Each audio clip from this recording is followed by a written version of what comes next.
সকলকে শুভেচ্ছা এবং ধন্যবাদ জানিয়ে আমি শুরু করছি। আমি ভারতী, নবজাগরণ আওয়াজ। আজকে সুন্দর একটা সাক্ষাৎকার আমি সাজিয়েছি।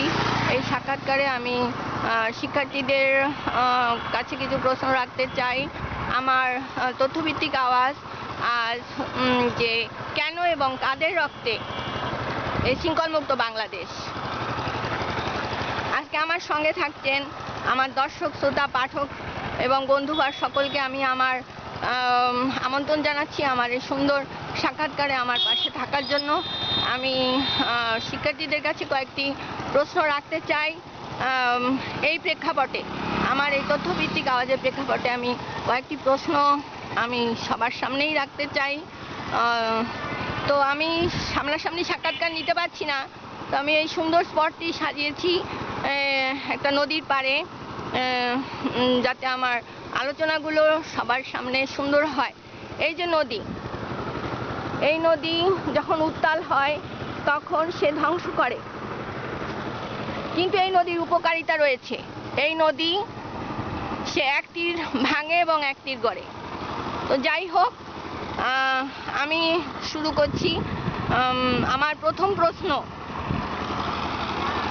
জাতির মেরুদণ্ড, দেশের ভবিষ্যৎ কর্ণধার কারা?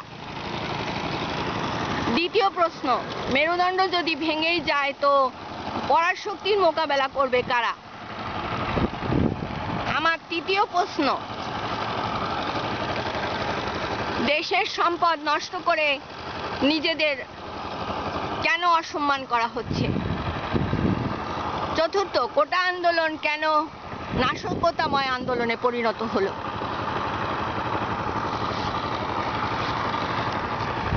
তো আমরা এই প্রশ্নগুলো আমি করতে চাই সবার কাছেই,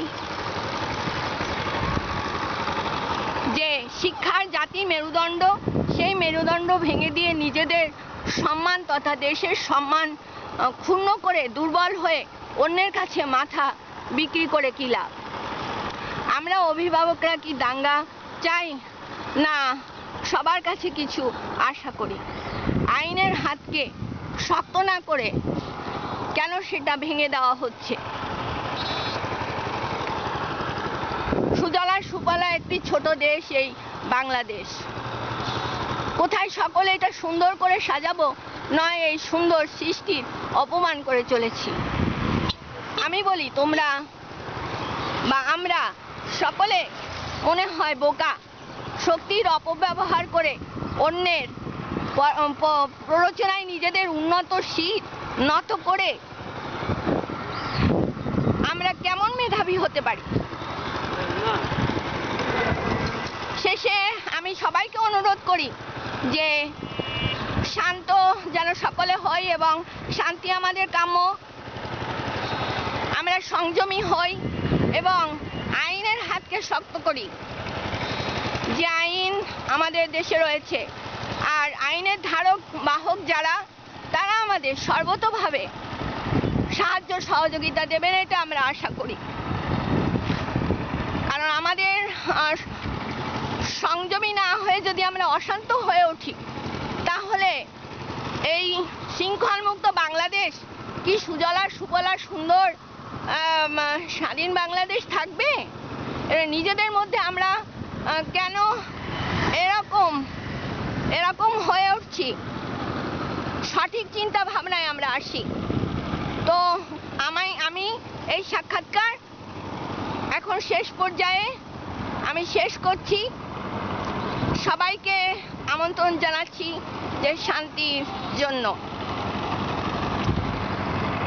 আসুন সকলে আমরা সংযমী হই। ছাত্র সমাজের জয় হোক, জয় হোক, আমাদের জনতার জয় হোক, জয় শৃঙ্খলামুক্ত স্বাধীন বাংলাদেশ। ধন্যবাদ। ডাকব খুলনা। ধন্যবাদ সকলকে।